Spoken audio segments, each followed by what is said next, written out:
खुर्शीद महमूद कसूरी साहब का वज़ीर ख़ारजा, नोटेड स्टेट्समैन, दानश्वर, thank you very much for your time Kasuri साहब। मैं सीधा आता हूँ इस जो एकदम से नक्शा बदला है, ये जो वाक़या हुआ, इजराइल में जो हमला हुआ। मेरा सवाल एक है, मैं अभी आपसे इंटरव्यू करने से पहले निकोलस मदुरो की स्टेटमेंट पढ़ रहा था, जितनी बोल्ड थी, और उसने टेलीवाइज किया, बैठ के वहाँ पे अपने टीवी पर केस उनका एडवोकेट किया।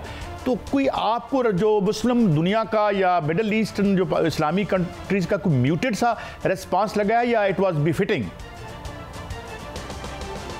अच्छा जी, बात यूँ है कि इसमें कई पॉजिटिव पहलू हैं जब रिएक्शन का है, लेकिन नेगेटिव पहलू एक्सपेक्टेड था। पॉजिटिव पहलू क्या है कि सारी दुनिया में इनके हक़ में जुलूस निकल रहे हैं। उसकी वजह यह है एक मज़लूम कौम है, और ये बिल्कुल एक्सेप्टेड फैक्ट है, क्योंकि यूनाइटेड नेशंस के सिर्फ रेजोल्यूशन नहीं, बल्कि उसके बाद जो अकॉर्ड्स हुए हैं, चाहे वो अमेरिका में हुए हैं, चाहे ओस्लो में हुए हैं, कैंप डेविड अकॉर्ड है, ओस्लो अकॉर्ड्स हैं, किसी चीज़ पे इजराइल पाबंद नहीं रहा। वो जो चाहता था करता रहा है। तो एक तो जहाँ तक यूरोपियन यूनियन का है, उनमें भी डिवीज़न थी। पहले उन्होंने कहा कि जो पैलेस्टीनियन अथॉरिटी के लिए उन्होंने पैसे रखे हैं मदद के, वो होल्ड पे हो गए। इतना सख्त रिएक्शन आया कि जोसेफ बोरेल जो हैं, उनके फॉरेन सेक्रेटरी एक किस्म के समझें, फॉरेन मिनिस्टर जो हैं यूरोपियन यूनियन के, उन्होंने कहा कि नहीं, ये भी फैसला नहीं हुआ, अभी हम जारी रखेंगे। तो अब आप बता रहे हैं जो मैंने नहीं सुना, जो आपने अभी अभी बताया है, तो मैं को हैरान नहीं हूँ। यूरोप में मुख्तलिफ किस्म की ट्रेंड्स हैं, लेफ्ट है, राइट है, सेंटर है, और राइट बदनसीबी से आजकल रेशिस्ट राइट हो गया है, वो इजराइल का सपोर्टर है। लेकिन इसमें तो अमेरिका में भी जुलूस निकले हैं इनके हक में।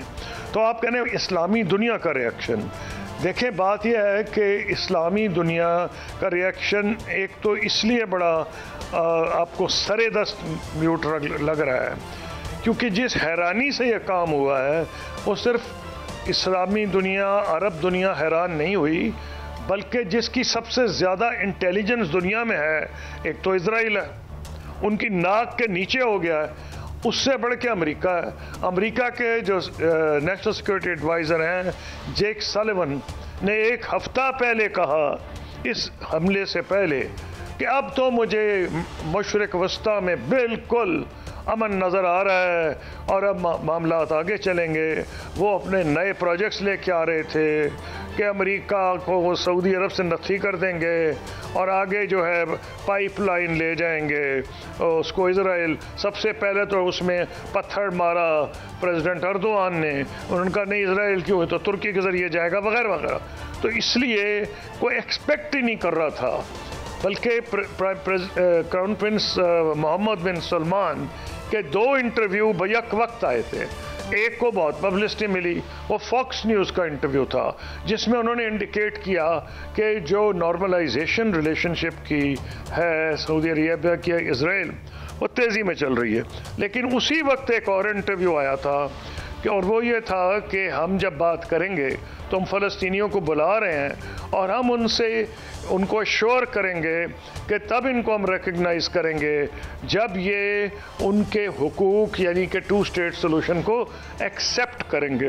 वो खुशकिस्मती है क्राउन प्रिंस मोहम्मद बिन सलमान की कि उन्होंने वो बयान उस वक्त दिया था, नहीं तो अमेरिका में उनका एक ही बयान नशर हो रहा था और वो था जो फॉक्स न्यूज़ का था।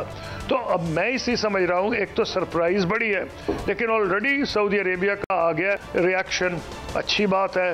उसमें जो हुआ है सारा वेस्टर्न मीडिया अब कमेंट कर रहा है कि सऊदी अरेबिया ने इजराइल को ब्लेम किया है। भाई उन्होंने यही कहा है कि क्योंकि कोई सोल्यूशन नहीं ढूंढ रहे, इसका तो ही आएगा।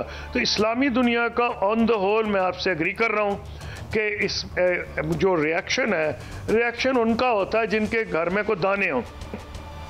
पाकिस्तान एक ज़माने में चीन और अमेरिका की बात किया करते थे, आज हम खुद लड़ लड़ के मर मर के एक दूसरे के दुश्मन हो गए हैं, एक दूसरे की शक्ल नहीं देखना चाहते, टोटली डिवाइडेड पॉलिटी है। कसूरी साहब, गुजारिश ये है कि आप इस जंग का, ये जो है अमेरिका खुल के सामने आ गया, रशियन प्रेसिडेंट पुतिन कहते हैं मैं उसी तरह साथ दूंगा जिस तरह अमेरिका इसराइल का फ़लस्तीन का दूंगा, और ऐसे में अरब ममालिक की जो मोहम्मद बिन सलमान की ईरान के से हुई है बात, इसका सोल्यूशन जल्द देख रहे हैं कि जंगबंदी हो सकती है या मजीद इसको आगे फैलेगी? देखिए, 3 मुल्क हैं जो रोल अदा कर सकते हैं, 2 तो बड़े ताकतवर हैं, एक और इंडिपेंडेंट एक्टर्स हैं, एक है सऊदी अरब, एक है तुर्की, तीसरा है मिस्र। बड़ा मुल्क है, फौज बड़ी है, लेकिन उन्होंने अकॉर्ड कर लिया है कैंप डेविड का, और वो मैं नहीं समझता सरे दस्त उस किस्म का रोल अदा करेंगे जो तुर्की अदा कर सकता है। तुर्की ने तो साबित किया था माजी में जब ब्लॉकेड हुआ था इसका गाजा स्ट्रिप का, तो उन्होंने नेवी तो नहीं भेजी प्रेसिडेंट अर्दोआन ने, लेकिन उन्होंने एक सिविलियन शिप भेजी थी जिसमें ह्यूमन राइट्स एक्टिविस्ट थे, सिविलियंस थे, उनको मारना भी मुश्किल था इजराइल के लिए, लेकिन वहाँ झड़प हुई, हो सकता है कोई एक आध बंदा, मेरी मेमोरी क्लियर नहीं है, हो सकता मरमरा भी गया था, लेकिन उन्होंने उसको ब्लॉकेड को तोड़ा था। अब जो एक फैक्टर और आ गया है, यूनाइटेड नेशन के जो सेक्रेटरी जनरल हैं, बहुत छोटी उन्होंने तकरीर की, लेकिन एक बात क्लियर थी, उन्होंने इजराइल को ब्लेम किया कि हमारे 10 बंदे मार दिए इन्होंने जो यूनाइटेड नेशंस के थे। नंबर 2, उन्होंने कहा फौरन रास्ता खोलो। अब ये डिप्लोमेटिक स्पेस प्रोवाइड करता है यूएन का इस किस्म का, तो उसमें मैं ये समझता हूँ कि सऊदी अरब और ऑलरेडी रोल अदा कर रहा है, मुख्तलिफ मुल्कों से बात कर रहा है। जहाँ तक तुर्की का है, वो पहला मुल्क है क्योंकि वो कॉलोनियल पावर था, उनके कभी इजराइल से टूटा ही नहीं, क्योंकि फ़लस्तीन तो उनकी कॉलोनी था, ये तो ऑटोमन एम्पायर का हिस्सा था, इराक, शाम, जजीरा नुमा अरब, तो वो पुराने हुक्मरान हैं, उनका एक नज़रिया ही मुख्तलिफ है इस इलाके की तरफ, और वो साबिक हुक्मरान की तरह देखते हैं इस इलाके को, इसलिए उन्होंने कभी इजराइल जैसन से बना उनके ताल्लुकात थे, क्योंकि उन्होंने जब यहूदियों को सारी दुनिया में लोग उनको तबाह कर रहे थे, उनको पनाह मिली थी सल्तनत उस्मानिया की, जैसे पहले उन्हें पनाह मिली थी स्पेन के अंदर जब मुसलमान हुक्मरान थे। तो ये 2 मुल्क तो रोल अदा कर सकते हैं, और यूएन के सेक्रेटरी जनरल ने अपील की है इजिप्ट से कि वो रास्ता खोले जहाँ से ह्यूमैनिटेरियन एड जाएगी। तो ख़तरा क्या है, अमेरिकन जो बेड़ा आया है, इसलिए आया, अमेरिकन बेड़ा क्या करेगा भाई, अमेरिका मरवाने को बंदे तो नहीं आया, उनके तो अगर बॉडी बैग चाहें तो अगला इलेक्शन वैसे ही कमज़ोर है और हार जाएंगे प्रेसिडेंट बाइडन, वो जो हैं अफोर्ड ही नहीं कर सकते भाई। अमेरिका तो अफगानिस्तान से निकल गया, इराक से निकल गया, ट्रिलियंस ऑफ डॉलर खर्चा करके, तो कोई इजराइल की फौज की शाना बशाना तो नहीं लड़ेगा। वो एक मैसेज दे रहा है हिजबुल्लाह को, जो बहुत ताकतवर एक्टर है, बहुत सी रियासतों से ज़्यादा एक्टिव, उनके दिल गुर्दा है और वो मरने मारने को तैयार है। दूसरा है ईरान जो पीछे है, इसलिए ये बेड़ा है। अब क्या ये और जंग फैलेगी? खुदा ना करे फैले, क्योंकि जिन्होंने हिस्ट्री पढ़ी है, कभी एंटिसिपेट नहीं किया जा रहा होता जब एक वर्ल्ड वॉर या कोई एक ऐसी जंग छिड़ जाए जिसको समझ ही ना आए कि एंड क्या होगी। पहला था first world war, crown Prince of Austria Ferdinand France, उनका कत्ल हो गया था, वो एक एक्सीडेंटल कत्ल था, लेकिन कोई बंदा वहमो गुमान में नहीं समझता था कि हिंदुस्तान के फौजी भी मरेंगे, सारी दुनिया के फौजी मरेंगे, मिलियंस बंदे कत्ल हो गए उसमें। तो इसलिए मैं आपको कह रहा हूँ, ये प्रिडिक्ट करना कि कैसे ये हो जाएगा, कैसे डेवलप करेगा, इसराइल को 100 दफ़ा सोचना पड़ेगा। क्यों?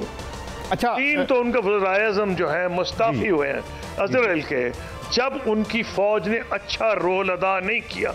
गोल्डा मेयर को इस्तीफा देना पड़ा 1.5 साल के बाद, क्योंकि वो इस तरह बुरी तरह डिफीट नहीं होते जैसे इजरायली, जैसे कि अरबों की फौज 5 दिन में डिफीट हो गई थी। लेकिन जब उनको मिस्र के हाथ मार पड़ी और अमेरिका ने उनकी मदद की तो गोल्डा मेयर को इस्तीफा देना पड़ा था। फिर जब लबनान की जंग में जो पहली थी उसमें एक और वजीर, तीसरी जंग में एक में मैं भी गया था, बैरूत पे जो बॉम्बिंग हो रही थी उसमें भी निकलना पड़ा क्योंकि इनके दांत खट्टे कर दिए थे जो फाइटर्स थे इनके हिजबुल्लाह के। अब हिजबुल्लाह पहले के मुकाबले में बहुत ज़्यादा मजबूत है, तो उनके पास 30-40 हज़ार फौजी हैं और वो वेल ट्रेंड मरने के लिए तैयार हैं। ऊपर से उनके पास 100,000 से ज़्यादा मिसाइल्स हैं, उसे को 20,000 गाइडेड मिसाइल्स हैं। तो अमेरिका की ये कोशिश होगी कि हिजबुल्लाह ना आए, ईरान पुष्टपनाही ना करे। इस वक्त ये कहना इम्पॉसिबल है कि ये क्या रंग लेगा, लेकिन अगर इजराइल बाज ना आया और उसने इसी तरह जुल्म जारी रखा, जो गजा की पट्टी है उसका लाजमी यूएन की तरफ से भी रिएक्शन होगा और फिर मैं समझता हूँ ह्यूमैनिटेरियन कॉरिडोर की आवाज़ें ज़्यादा उठने लगेंगी।